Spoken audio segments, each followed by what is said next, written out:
Hello everyone, my name is Syriza. I teach modern Greek history at York University. I want to thank you very much all for coming at a rather short notice.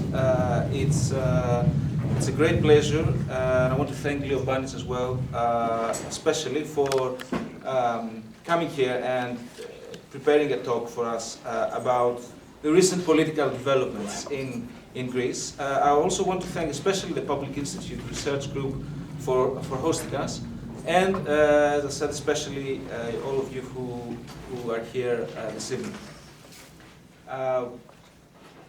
In the last couple of years, I've noticed that Leo Panitch, through reading in newspapers and interviews, I've noticed that Leo Panitch is going to Greece more often than I do. And I understand, from what I understand, is that he's not going there to enjoy the weather or the sunshine or talk to nice people in Greece, although you can do that, I'm sure, if you're there. But there's another special reason, I think, that he's doing that, and I'm grateful for him agreeing to talk to us about it tonight. For those of us working on recent Greek history and the history of the left, and for those of you who may be interested to know about it, the rise of the Greek left in the post-45 period has come in waves. In the 1940s, under extremely abnormal circumstances and during the Nazi occupation, the left became powerful, fighting the occupying forces, and at the same time thinking about an alternative post-war order without a king, without a dependence to what resembled basically a colonial situation.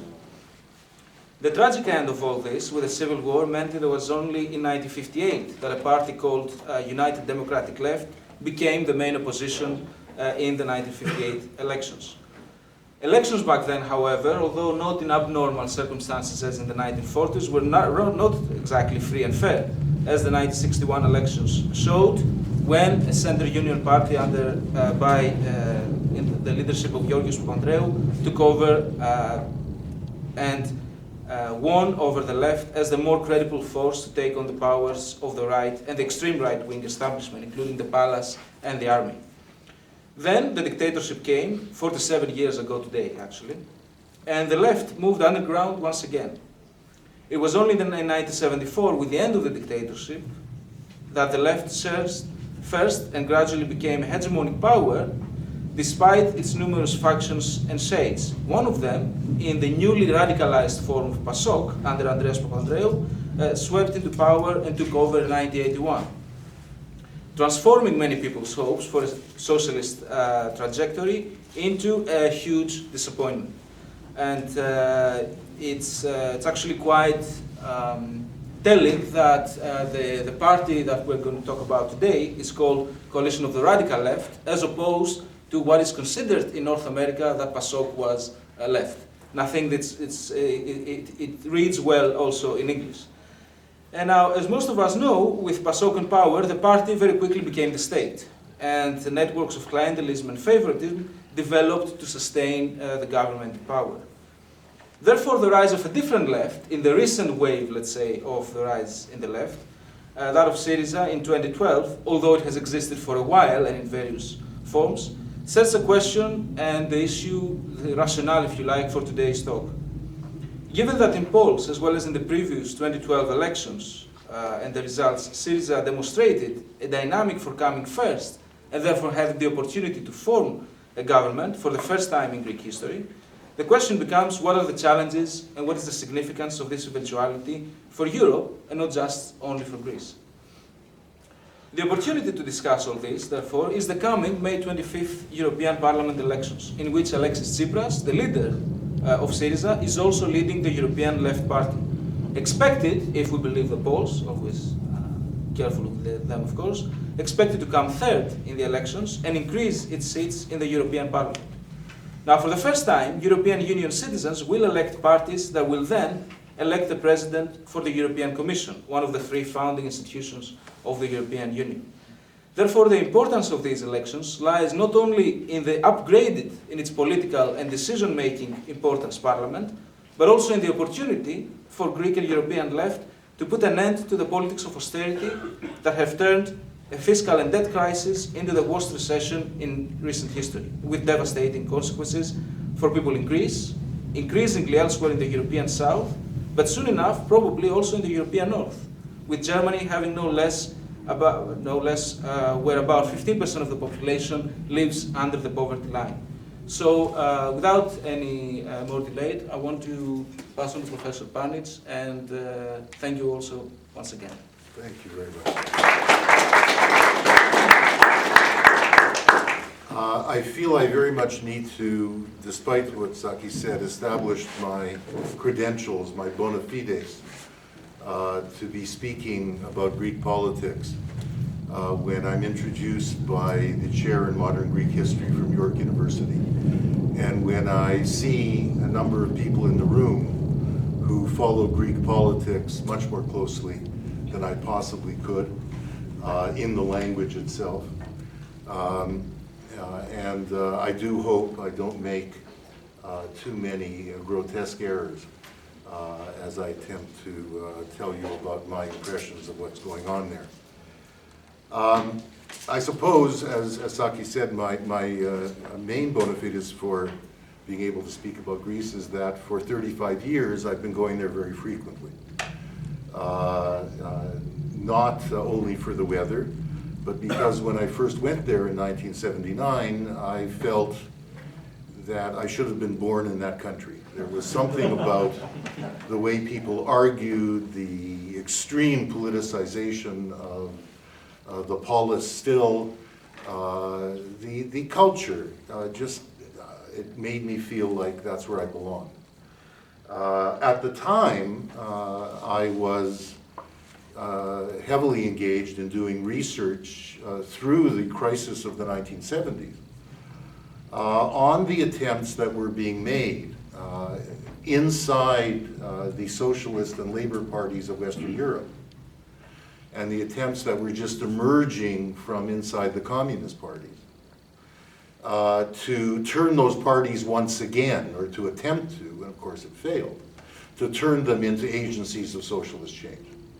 And these were the Benite movement in Britain, the left of the labor movement in Sweden, the young socialists in Germany who were expelled from the party in the 1970s and went on to form the Greek party, the common program in France that led to the election of Mitterrand on the most radical platform since 1945 of any European social democratic party, and then the developments that led to Eurocommunism in the 1980s. And one of the things one needed to look at and wanted to look at in that respect was the development of PASOK. And people forget how radical a platform PASOK's was in Europe when it got elected. I was lucky enough to have had a student come to do a PhD with me on the basis of the writing I was doing about this, who wrote a PhD on PASOK, who had been a militant in PASOK in the mid-1970s and had left very quickly, recognizing where PASOK very quickly went when it was elected into government. It embraced the clientelism of the Greek state and reproduced many of the practices of the Socialist Party before the coup. And by virtue of this student, Michael Skordelakis, who's now one of the best-known political scientists in Greece, one of my closest friends, I was the best man at his wedding. He married an Icelandic woman from Winnipeg. And despite that, he went back and did his military service, I should say, and has been teaching in Athens ever since. And he was very, very active in the Communist Party of the Interior, then in Synaspismos, and then in the coalition that began to develop from 2004, 2005 on, with the broader movements and the other parties, that was Syriza. So I would hear from him very often. On top of that, I and some other people in this room go to the best barber in the world, who happens to be in Toronto. He's Gus, the other barber on Bloor Street. Gus used to comes of course from the left, even though he's from the Peloponnese, comes from the left, and his family was on our side in the Civil War. played the accordion at PASOK rallies here under the junta for Papandreou meetings and so on. So every time I would go get a haircut, my interest and knowledge of Greek politics would be enhanced. I'd also have to listen to his terrible sexist jokes as well, I'm sure, as others. And I repeatedly have made visits, both as a tourist and for political reasons. My current work on imperialism was first actually shown the light of day at a meeting in Athens, a Poulantzas conference, a conference in honor of Poulantzas, where I gave him credit for helping me develop my understanding of informal American empire. But there have been 3 visits recently in the last 4 or 5 years that have really been fortuitously, in a way, eye-opening and significant for me. I was invited by the Poulantzas Institute to give the annual lecture, which is done every December in Athens, in December 2008, and it so happened that that was right in the middle of the student revolt. You'll remember a young high school student was shot in cold blood in the center of Athens, and this was the spark that gave rise to the closure of some 500 high schools across Greece and universities and so on. And what was so striking about that moment was to see the extent to which Syriza and the leadership of Syriza threw their support behind the students, even though that was costly in the opinion polls. The Communist Party immediately identified them as agents of a foreign power, which is not uncommon in a certain version of the way communists regard the undisciplined, anarchistic student left. Syriza had been running at 15% of the opinion polls that fall. And Synaspismos, which is the largest party in Syriza by far, really comes directly out of that Euro-communist strain, is the closest thing to a party in terms of all of the movements that have attached themselves to the coalition. It was already engaged in writing a 300-page program,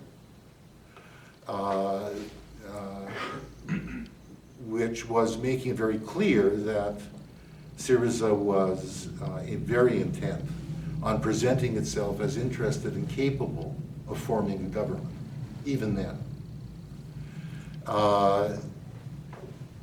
Partly as a result of their support of the student strike, the student revolt, Syriza went down in the opinion polls, despite the fact that the crisis had already begun in the following year or two.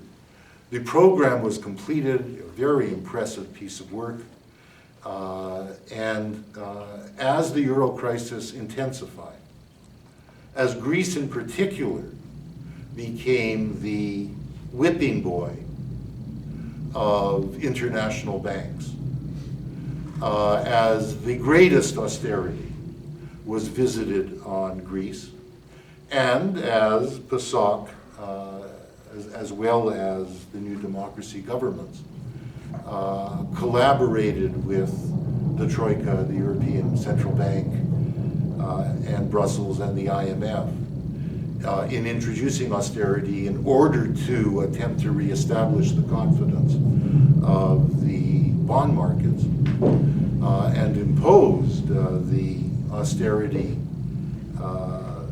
memoranda, which were so draconian, which led to a massive fall in gross national product and a vast rise in unemployment, as you all know, and I'm not going to go into those details. In that context, Syriza threw itself into the remarkable bubbling up of protest that occurred in Greece, and did so in an impressive way.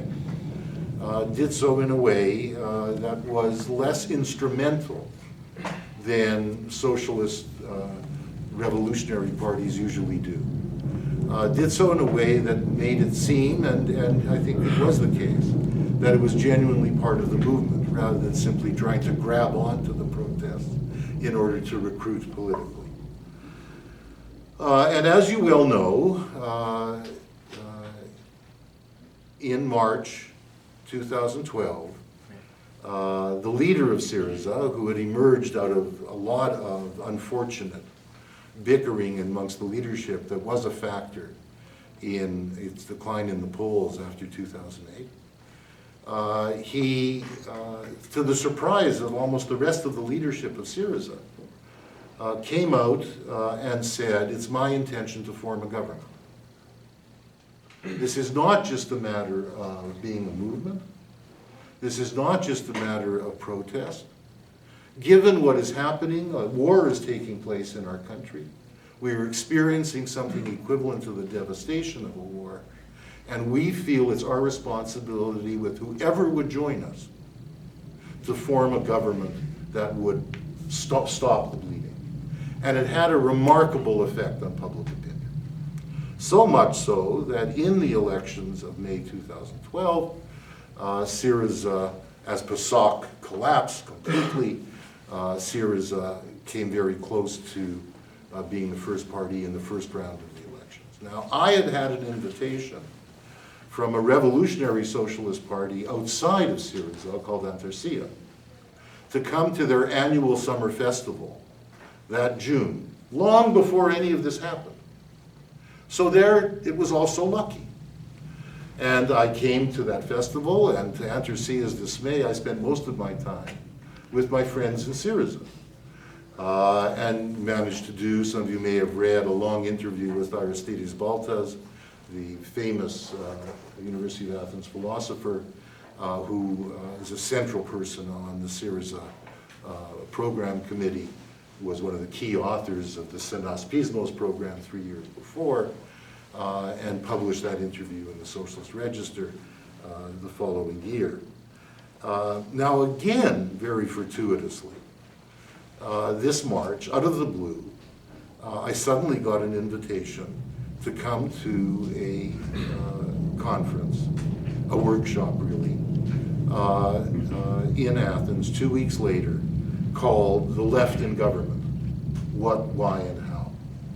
This was organized jointly by the Poulantzas Foundation, which is the research foundation of Syriza, essentially, with the Rosa Luxemburg Foundation, which is the Left Party's research foundation, which funds a lot of this type of intellectual, strategic kind of work in Latin America and Africa. It even has a New York office now, but certainly in Europe. And an outfit that you should know called Transform. Transform is both the journal and the kind of think tank of the European left parties, the left parties beyond social democracy. And they jointly organized a conference in March to which they invited some of the key figures from the left government in Iceland that had just been defeated, but which had overseen the reconstruction of Iceland after the devastation visited on it when its banks were caught with their pants down after the 2007-2008 crisis began. The finance minister of Iceland was on a panel with me in Cyprus. Very, very interesting, and he has been he's now in his late 50s, he's been a Iceland member of parliament since he was 27. He's part of the left-green movement in Iceland. And also former members of governments at the regional level of the left party in Germany, who had been in coalition, in red coalitions in various regional governments in Germany. And in that sense, the workshops were clearly designed to do two things.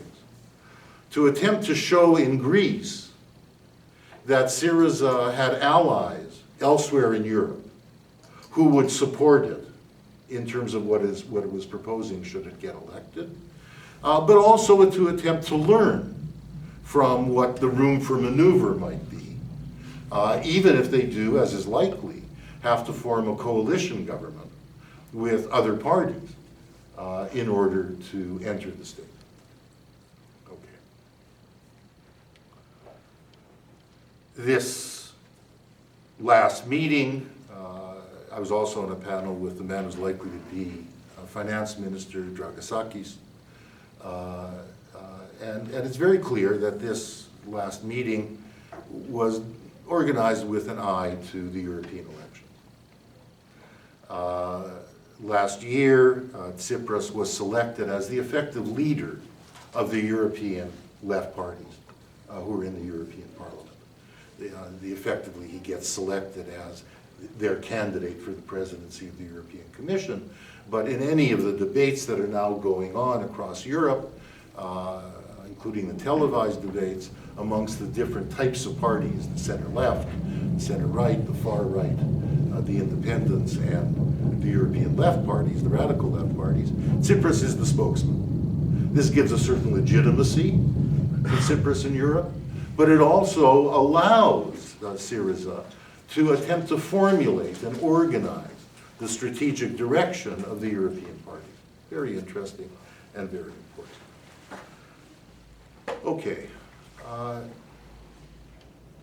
Both when I was there, every time I've been there, but also tonight, I want to say that I don't think that international solidarity amounts to going to another country where there's a stronger left that is doing better than our left, and coming back and saying, I've seen the future. They found the answer. The left tends to behave in a cargo cult manner. You know, it used to be, it was even the very social democratic Fabians. Sidney and Beatrice Webb went to the Soviet Union in 1935 when the purges were coming to their height, and came back to London and said, I've seen the future and it works. But we ourselves know how common it has been and how tempting it is to go to Cuba and say they found it, to go to Venezuela and say they found it. And that's not just a matter of the party left. It's also a matter of the movement left, which used to go to Porto Alegre in Brazil and come back and say, participatory budgeting is the path to socialism. Never looking very seriously at all of the limitations of the Workers' Party in Brazil and even of the participatory budgets in terms of developing people's capacities, democratizing. So we don't want to engage in this cargo cult behavior, and I want to therefore present you with what I think is a fair and sober and even sobering account of what seems to me is taking place. It's important because out of this fourth great crisis, global crisis of capitalism, the first global crisis of capitalism since the crisis of the 70s, the first great global capitalist crisis of the 21st century, Syriza is the one and only party since the crisis began. I'm not speaking now of Bolivia or Venezuela, but since the crisis began, the one left party that stands on the doorstep of entering the state. This is true nowhere else in the world. It's a terrible thing to say, given the depth of this crisis. It speaks to the weakness of the left globally, but it's true. That's a remarkable achievement. How did it get there? And I think we need to appreciate some deep historical reasons for why this happened in Greece, which Sakis has already referred to, but also some more short-run things. I think we see the extent to which the culture of the left in the resistance movement and then the Civil War has had a staying power in Greece, which of course historians will need to explain, but needs to be registered. When I was there in June 2012, between the two elections, I was invited to attend the launching of the platform for the second round of the elections. And it was presented by Dragasakis and Tsipras and so on, and there were hundreds of Syriza militants in the room. Many of them were people in their 60s and 70s. And some of them yelled, as Dragasakis and Tsipras were speaking, "It is our time. It is finally our time." It was incredibly moving. It was a moment in which you could see all of the suffering that militants had survived. Remember that you couldn't be a teacher. Greece has more communist small businessmen than any other country in the world. Why? You couldn't get a job as a civil servant. You couldn't get a job as a teacher. Right? And indeed, both of the left small business associations are fairly close to Syriza for that reason. So there's a long history that explains why Syriza had the base, it seems to me, to respond to the neoliberal austerity assault the way it did. But beyond that, I think the way it inserted itself into the social movements meant that there was less cynicism amongst the new generation of activists who have tended to be, I think we all know, quite anti-party, very suspicious of going into the state, very oriented to protest. And I also saw a good many of them over the years in Greece. Many of the most impressive anarchists I've ever met were students at the University of Athens. People who were occupying buildings, engaging in housing squats, very impressive people. But Syriza intervened in the protest movements in a way that made, not everyone, but a good many of these young anarchists less cynical. If anything, I think that the program that Synaspismos developed also had a positive effect on what has been the unfortunate way in which the protest movements since Seattle, the anti-globalization protest movements, have spun their wheels, have mainly been going from one protest to another, rather than being able to direct their energies towards going into the state and changing it. And of course, we can protest until kingdom come. If we don't go into the state, nothing will ever change. So I think that was an important factor. Another important factor was the clarity, the explicitness, with which, much more, I think, than even the left party in Germany, Syriza was rejecting neoliberal austerity, uncompromisingly. The left party in Germany was compromised by the fact that it was sharing government in certain regions, in certain of the Länder, with Social Democrats, and therefore had ministers who were actually applying some of the Hartz-IV reforms through the course of the last decade, even before the crisis.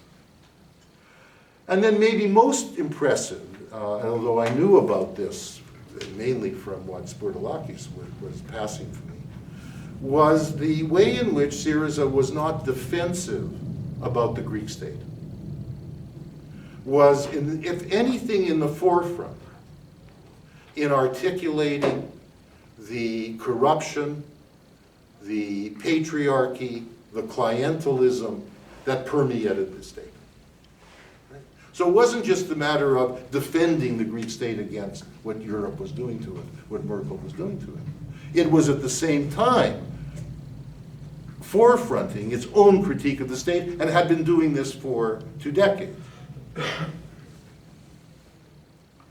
All of this, I think, came to a head when last summer, recognizing what many people had told me when I was there in the run-up to the second round of the elections in 2012, that the party was not prepared for either winning an election or entering into the state. It was extremely decentralized by virtue of being a coalition of all these other movements and parties. Had a bureaucracy of 100 people, some of them paid, some of them not paid, mostly built out of the Sinas Pisnos history. Very little party accountability and control because of this highly decentralized, amorphous organization. Essentially, it was the group around Tsipras that was deciding policy despite the program that Sinas Pisnos had produced 3 years before. And it was clear that if they were given a breather, and some of them were relieved to have lost in 2012, not all of them, but some of them, in order to have more time, that they would attempt a party reorganization, which has finally happened a year later, in a Congress last summer, where Syriza itself became a political party. The political resolution passed at that Congress is well worth downloading and reading, whether in the Greek original or in the English translation. And I think if I read you just a few passages from it, you'll see the significance of Syriza standing on the doorstep of power in Greece, alone of all of the European left parties, being upwards of 30% of the vote. At the moment, in the run-up to the European elections, about 1% ahead of the New Democracy Party, the center-right party that is now the leading party in government. The primary commitment that it makes, of course, and this is articulated not only in the political resolution of the party, but in all of its political propaganda and all of Tsipras' speeches, etc., is that they will renege on the legislation that has implemented the memoranda of austerity over the last 4 years. And they put this very explicitly, and it's very important that you hear it, and this they keep on repeating. This is not something that they in any sense are watering down in the run-up to the election. The first step will be, I'm reading now, the restoration of employment relations, collective bargaining, minimum wages, minimum pension, unemployment benefit, and family allowances to pre-memoranda level.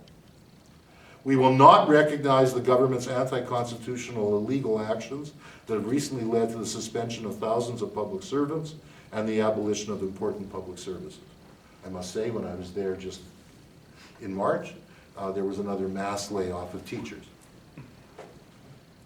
In our perception of the public sector as a lever of reconstruction, all the employees who have been laid off are necessary and will be hired back. We will prevent our country from being turned into a debt colony. We will renegotiate the loan contracts and cancel the onerous terms. And just in his most recent interview, Syriza said, we will not pay the interest on the debt. Conducting an audit, and the type of audit they'll conduct, of course, will be one that shows we don't owe them anything in terms of what they've already cost us. It's not easy to find left-wing accountants who can do that type of reconstruction of state budgets. As it was conveyed by our old slogan, no sacrifice for the euro, Syriza's absolute priority is to prevent humanitarian disaster and meet social needs, and not to submit ourselves to obligations taken on by others mortgaging the country. We commit ourselves to tackle any possible threats and blackmails from the lenders with all possible means we can mobilize, which we are fully prepared to deal with any possible development, being certain that in any case the Greek people will support us. In terms of what would be positive beyond that, the most remarkable, of course there's a program of reconstruction in which certain industries are targeted for new productive investment and so on. But what is particularly significant is this, and in this respect, Syriza is quite unique. It is astonishing that even the radical left parties, in the wake of this crisis, have not made nationalizing the banks, as we used to call it, I speak of it as turning the financial system into a public utility, have not made that their central flagship. You would think that would be very popular. Right? Syriza's commitment is very clear.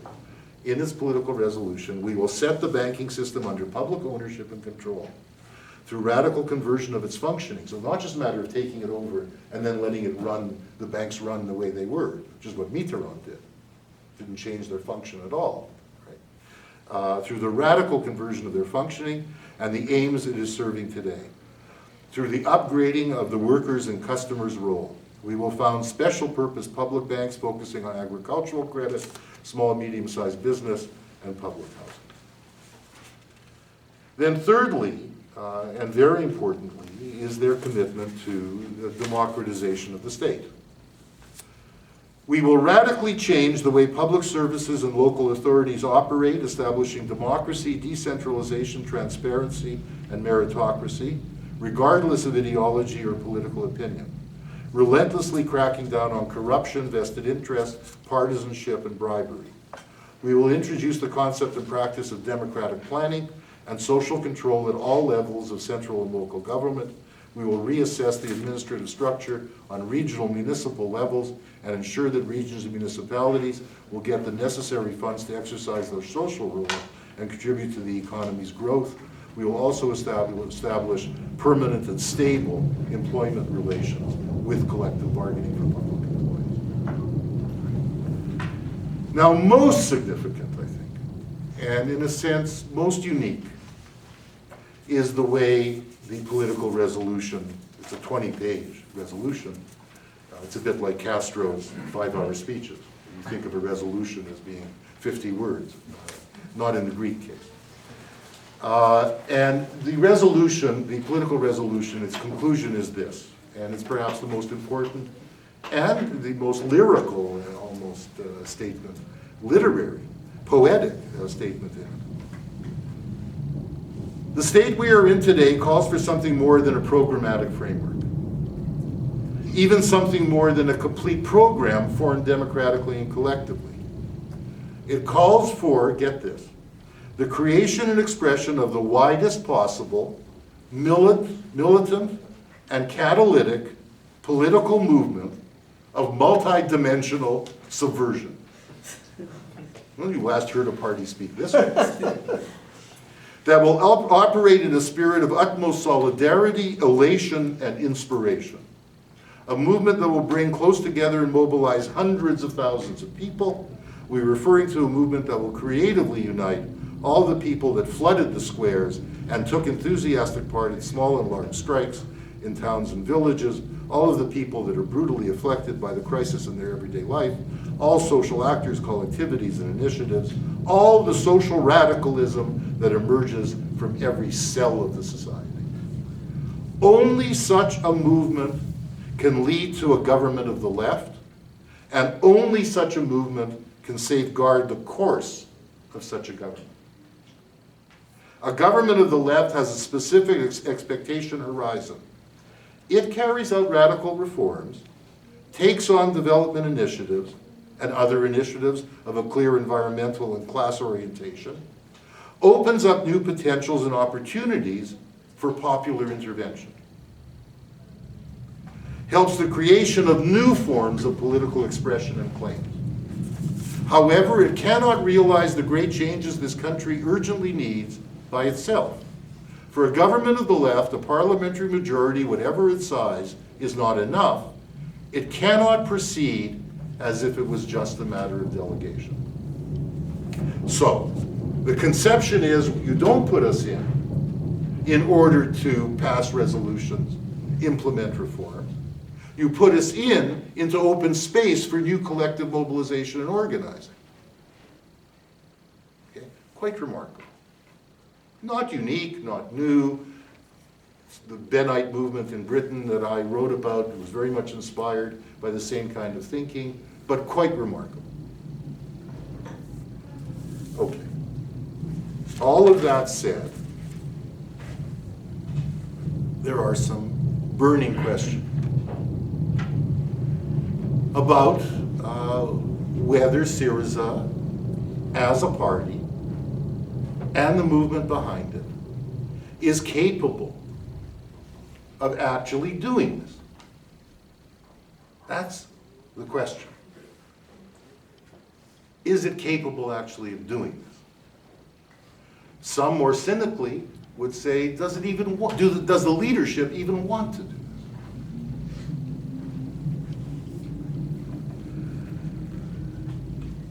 Even, that's certainly true of the KKE and the Bantersia. It's also true of some elements inside Syriza, including large portions of the left platform. Although, if you ask me, are those elements inside Syriza any more capable of doing this? Are they any more oriented to developing this multidimensional, catalytic, and militant movement of change, a subversion? I don't think so. Okay. Now, when people ask sobering questions about Syriza, they usually ask policy questions. And the policy question they want to know is, they're saying that they will not pay the debt. They're saying that they will renege on the memoranda, and there's no question they will do this. They will re-implement the minimum wage, probably raise it over what it was. They will bring public employees and teachers back. They will at least do what they're now doing through the solidarity networks, not Syriza alone, but many of the movements. They will provide the basis for people being able to get drugs in the pharmacies, which they're no longer able to do. That will be done, there's no question. But the first question that people usually ask is, well, once they're in government, and because they commit themselves to not leaving Europe, and I have to tell you, if they said that they would leave Europe, they wouldn't be at 28% of the opinion polls. Nowhere near it. That's not to say that it wouldn't have been better if Greece had left the euro in 2010. It would have been better to have had control over their own currency, right? But that's a policy statement, not a political statement. And most people in Greece would not be voting for Syriza if they weren't walking the tightrope of saying, we will renege on the memoranda, we will not pay the debt, but we will not leave Europe. Okay. This is partly an electoral calculation, obviously. Right? Okay. It's also, I think, a genuine commitment. There's a significant part of the Syriza activists who would like to leave Europe. Who are not Stalinists in the sense of socialism in one country, but do understand that the Europe we have is a capitalist Europe. It's a neoliberal Europe that without capital controls, without exchange controls, there is no way that radical reforms can be carried through. They're not wrong, given the current structure. I think that the main leadership of Syriza, people around Cyprus, are ideologically and genuinely committed to staying in Europe. They see themselves as Europeans, as a lot of people of their generation do. And they genuinely, ideologically, want to be in. And then on top of that, there's a strategic calculation in which Cyprus's effective presidency of the European left parties campaigning in the current European elections gives them a basis for articulating, which is a strategic calculation that in order for us as a government to have room for maneuver in Europe, the European left, above all, the European left in the northern countries, needs to be stronger. We need to have close alliances with them. We need to have a balance of forces in Europe, whether we're in or out. And of course they want to be in, which would give us more room for maneuver. So they are articulating together with those parties an anti-neoliberal European vision, right? Which is articulated in populist terms as anti-Merkel. It's articulated in more substantial terms, or I think wrongly, in terms of neoliberal Europe can no longer work. I wish that were true, but it's not true, right? But it's the way you win elections too, by saying capitalism doesn't work, you might as well vote for us. There's nothing new about that. So all of those reasons are at play here. It's my impression that if Syriza were to form a government, that they would only go as far as Europe lets them go, because they will not leave Europe.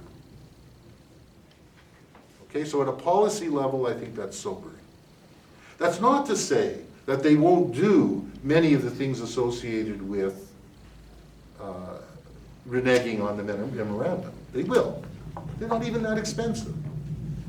The big thing would be, would they stop paying the debt, the interest on the debt, which would then leave them with a substantial surplus that they would be able to use for social purposes, for economic planning purposes, for public investment, and so on, right?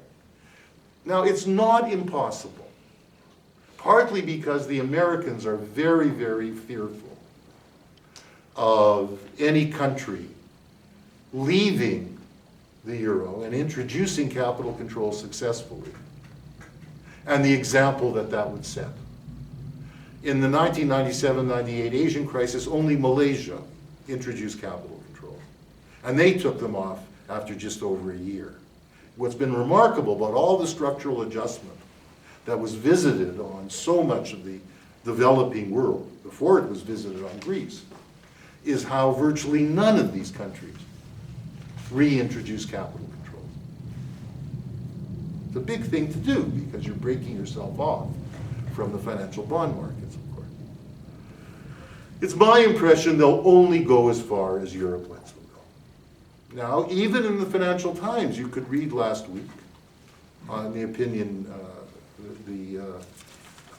editorial page of the Financial Times, Wolfgang Munchau, one of their columnists, who has been a major critic of the European Central Bank's austerity, arguing that since the Greeks have just, and Tsipras claims this is cooked books, and it probably is, but Greece presents itself, the new democracy government presents itself as having a effective surplus once you take out what they're paying on the debt. Okay? That they've balanced the budget apart from debt. And on that basis, they issued 2.5 billion in euro bonds, in Greek bonds in euros, just 2 weeks ago, and it sold very rapidly, and that is the first time that Greece has been able to access the bond market. Okay?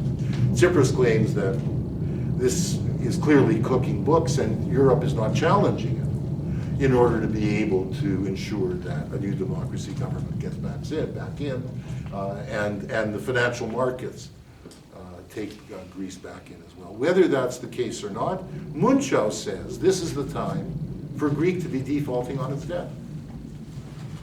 Most of Greek debt is now owned by the ECB or European governments, no longer by French and German banks. Right? Those debts don't have to be paid until 2023.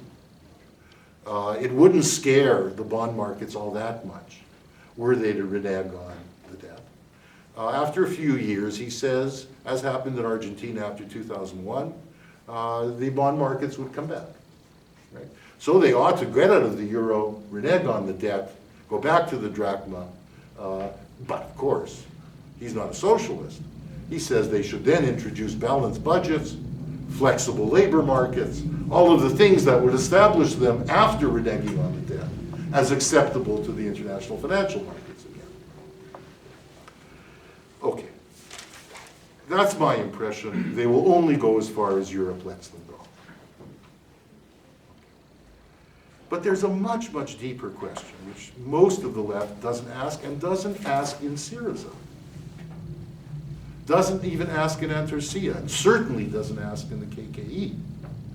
And that is enough being done, and is it being done well enough to build that multi-dimensional, militant, and catalytic movement, which they are right to say would be the condition of actually bringing about change in the Greek state. Is it being done enough in terms of capacity building? by which I simply mean the capacity of even the activists of Syriza to understand what's at stake. You know, economists often talk about the Syriza have a plan B. They say they want to stay in the euro, right? But they don't want to pay interest on the debt.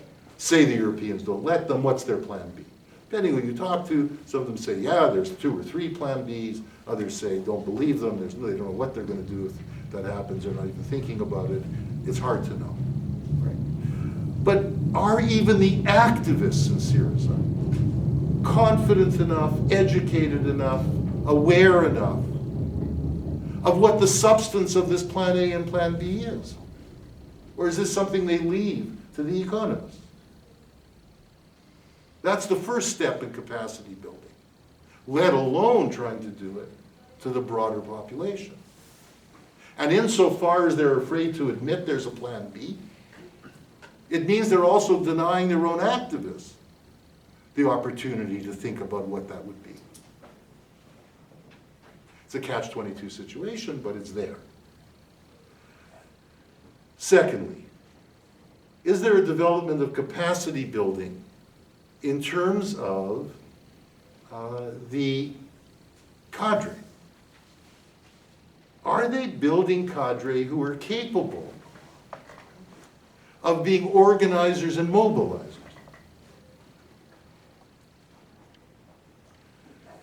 It's my impression, and it's was confirmed by a lot of people, that although Syriza is very plugged into the solidarity networks, it has established party branches now. Sinaspismo's always had them. It's my impression that very little goes on by way of taking people who are active in the solidarity networks, which are soup kitchens, sharing of pharmaceuticals, that kind of thing, right? And bringing them into the party. In fact, some party activists told me they would be ashamed to bring them to a party branch meeting. Sounds a bit like the Greater Toronto Workers' Assembly, doesn't it? That they would be stunned and bored by the arguments over resolutions that go on between the different fractions inside the party. So they don't bring them.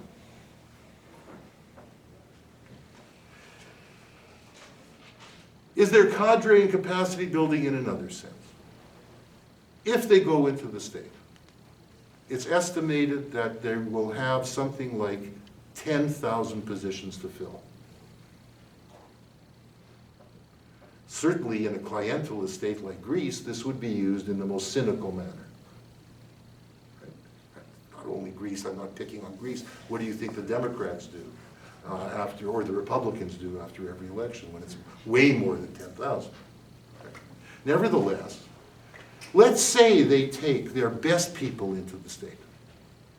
And heaven knows they need them given what that state is. Who's left in the movement? They take the most capable people.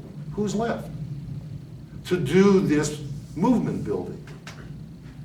Which the party resolution ends by saying, we won't be able to do anything unless there's a movement that is holding our feet to the fire, and unless we are capable of encouraging further organization of popular capacity. So it's my impression, and it is confirmed by a lot of people you talk to, that in fact the party organization is extremely weak. After I finished saying this at the first platform I was on, I wasn't saying it like I knew it. I was just asking the question. To which Dragasakis, who was on the first panel with me, didn't answer, said they were good questions. And then the questions from the floor were very interesting. One woman got up and said, I just brought a group of unemployed people to the Syriza offices, and they didn't know what to do with them. That's, you know, we can laugh, but how many of us would know what to do? But that's very serious. And when I asked the same questions of Tsipras on the panel, He said, of course, we will be as democratic as any government ever was, et cetera, but left it at that very, very general level.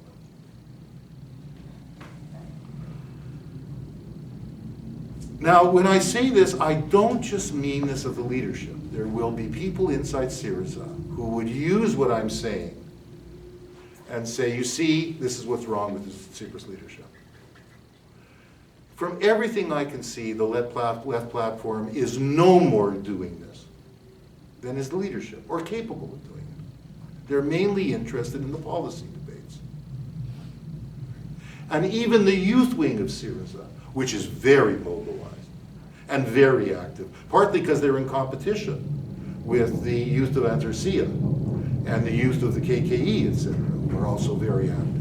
So in the universities, these guys, no matter what they're studying engineering, medicine, physics, whatever, they're going to youth party meetings every day. They're producing bulletins every day. They're handing them out every day. They're engaged in political debates every day. It's remarkable. But it's not the kind of capacity building that I'm speaking of. You know, it's getting our voice heard in competition with these other groups, more than developing capacities, more than cadre building, really. Okay, so let me finish with this.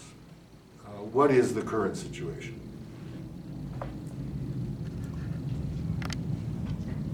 To coincide with this bond issue and with Merkel's visit to Greece, a 600-page law was introduced just 2 weeks ago, with Parliament given 10 hours to pass, which implemented, if you like, the latest agreement with Europe. It involved the further flexibilization of labor markets, mainly what it's concerned with, further privatization, and commitments to the balanced budget and further cutbacks. The scandal of it being passed, a 600-piece of legislation in 10 hours, was only objected to by Syriza. And the Syriza MPs walked out. And walked out to, and they mobilized this, 10,000 people in Syntagma Square outside of the Assembly.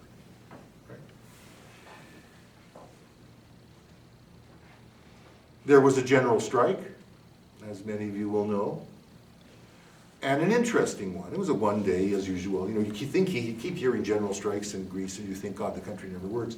You know, they're like most general strikes in Europe. They're one-day things, and they even occupy buildings, and they leave the buildings, and then they go away, and then they come back and they occupy them again. Right. But what was interesting about this general strike was that while it didn't have 100,000 people in central Athens, it only had about 20,000 people. It was organized in a very interesting way in the locales and in the region. So in Piraeus, rather than sending people downtown, they organized a very large demonstration against the privatization of the port. The port of Athens, the main port is in Piraeus, and they're selling it off to the Chinese. That's part of the privatization going on. So it was a more decentralized general strike, and it seems to have been successful as a 24-hour general strike. And that's significant. Because when I was there, a lot of people said to me, and I also heard it from other people before, that people are tired. That the type of protest and mobilization you no longer see. People are beaten down. I saw one demonstration in support of migrant workers, mainly organized by the youth wings of the various parties. About 3,000 people were on it. But people, you know, you just can only protest for so long, and people are looking for the elections as a resolution. So to have this general strike, and clearly the unions, who are not altered at all from their bureaucratic and even corrupt nature to some extent, do this kind of thing for their own legitimacy. And most of the mobilization is then done by activists who aren't very powerful in the union. But it was not unsuccessful, not insignificant. And then, as well, there was a bombing at the Bank of Greece, at the central bank.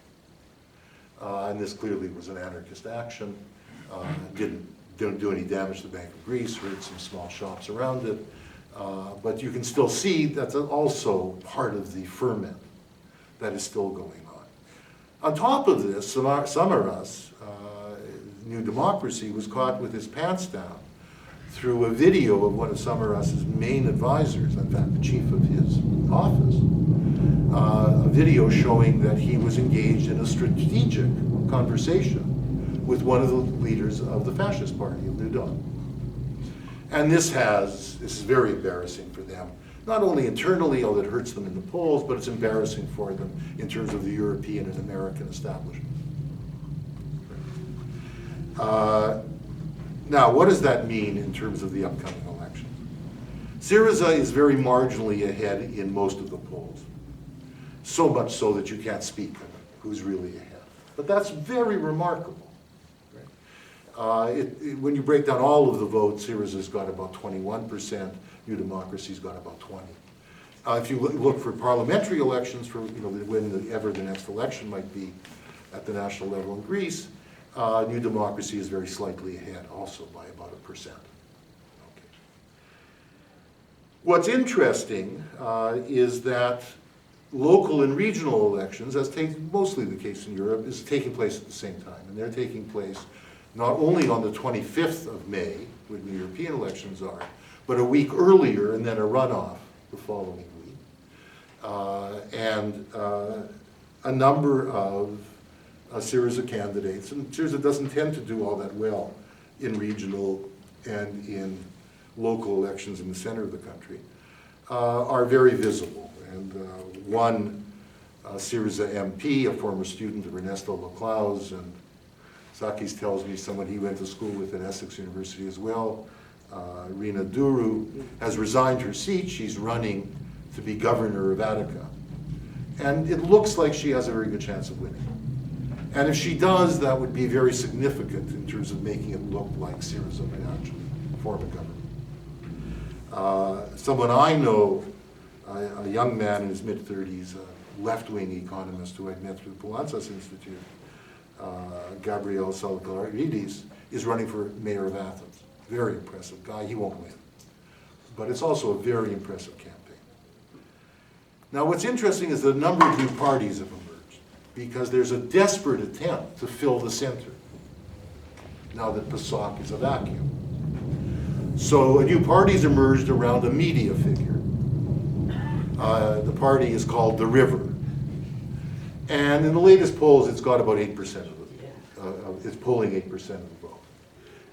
And it's one of these empty phenomena, but you know from Quebec elections that this can sometimes spark something.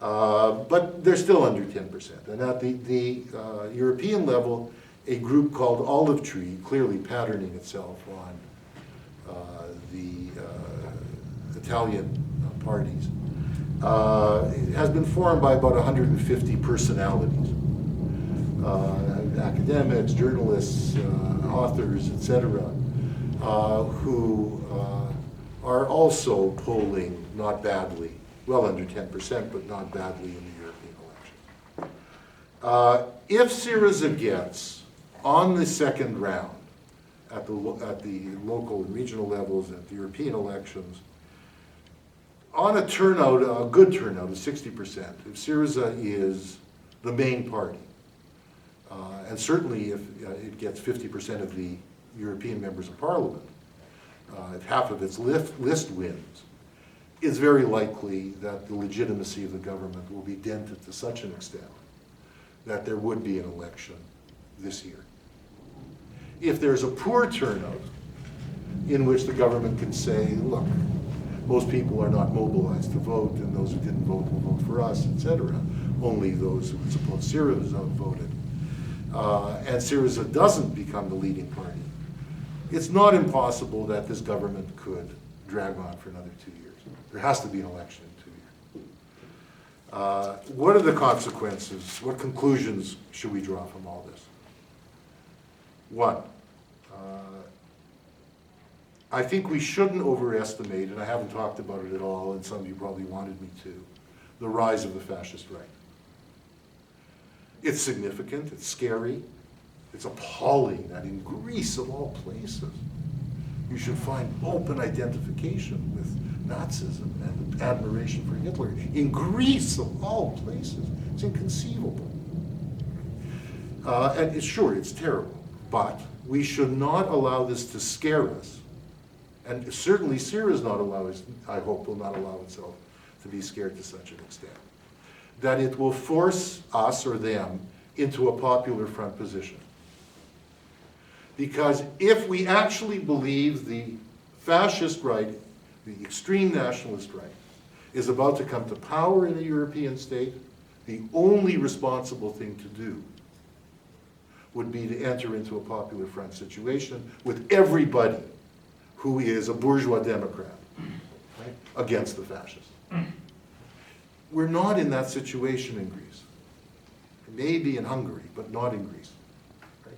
The effect of it, if one went into such a situation, would be to completely moderate Syriza's voice, tone, appeal, platform, etc. Right? It would look no different than any social democratic party at best in Europe. So I think one shouldn't at this point, become too frightened about the rise of Golden Dawn. Is a break from the euro the main litmus test? I don't think it is. Tsipras, in his most recent interview, said, of course I'm a socialist. To get socialism on the agenda in Greece, we need to stop paying the interest on the debt. That will allow us to balance the budget. That will allow us to regain confidence of the markets. He actually used those terms. And on the basis of that, we'll get a 4 or 5 year breather that might allow us to begin to think of the kinds of structural reforms. That's the kind of message he's delivering. It's not necessarily the kind of message that a socialist wants to hear. But I don't think that the main litmus test should be a break with the euro, precisely because, in a way, Greece is back in 1917.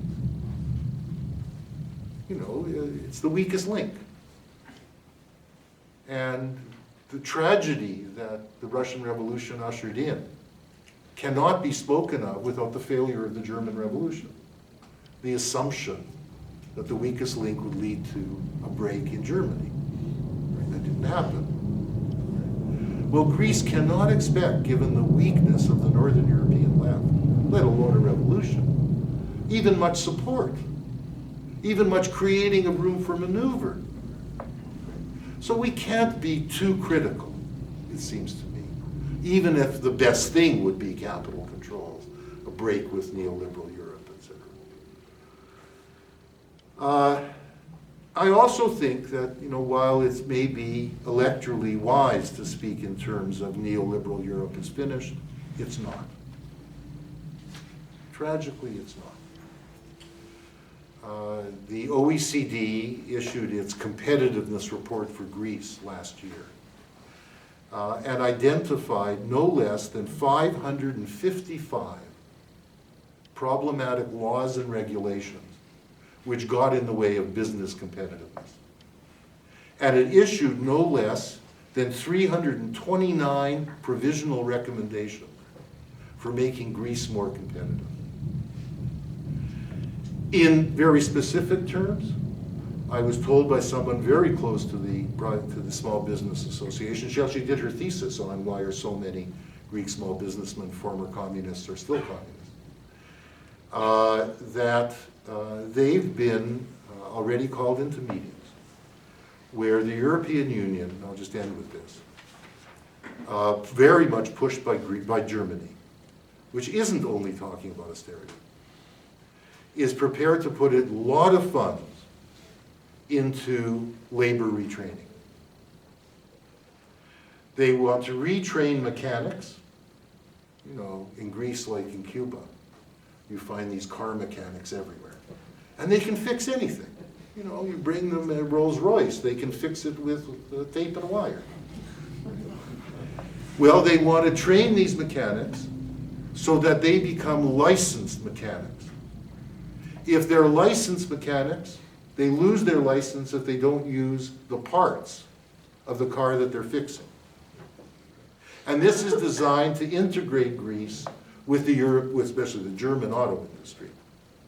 But secondly, the second main orientation to retraining would be to retrain people to offer retail services and tourist services at the highest international level in the major hotels and for the major travel agencies that operate out of Northern Europe and especially out of Germany.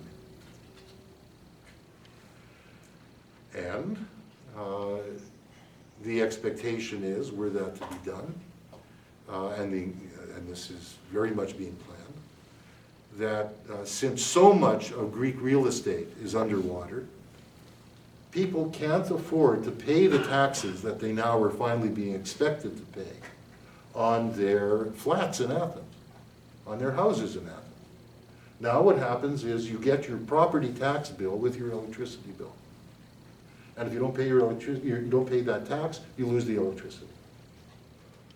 Well, a lot of people's taxes, given what's happened to the collapse of real estate prices, are more than the worth of the building. So a lot of this, and I'm not talking about the islands now, I'm talking about Athens. A lot of this type of property will be snapped up by Northern Europeans. It'll also be snapped up by those cynical Greek bastard capitalists who took their money out to London and are now bringing it back and buying up Greece on the cheap, what they didn't already owe. So there is a plan for bringing Greece into a neoliberal Europe on a more sustainable basis. And we need to be aware of this, and we need to be sober about it. Sorry to end on that sober note.